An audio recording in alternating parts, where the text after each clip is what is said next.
Знаеш ли, миналата година през месец август в Родопите, сред Триградското ждрело и пещерата Дяволското гърло, се проведе международен арт-форум с заглавие Слънце-Луна. Идеята на проекта е да се показват съвременни и алтернативни форми на изкуство на различни автори. Привържениците на този тип изкуство го приеха много радушно, а сега идва ред на зимното издание на този форум. Ще видите кадри от клуб Quo Vadis.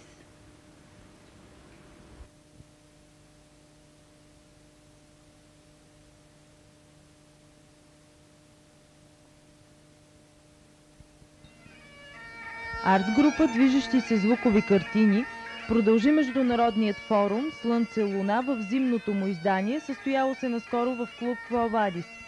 Миналото лято се сложи началото на форума под открито небе в Родопите.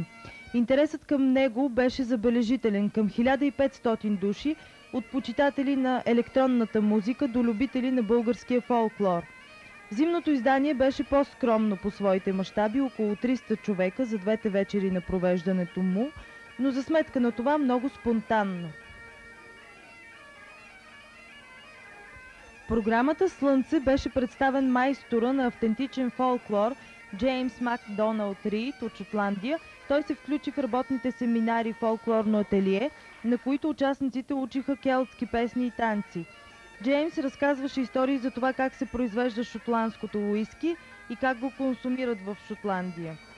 Той вдигна на здравица към присъстващите с келтския поздрав «Слънче».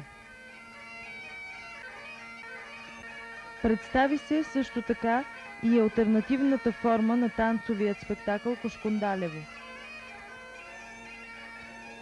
Както и етнопроектът Ватав, представил се като подгряваш на британците Asian Dub Foundation.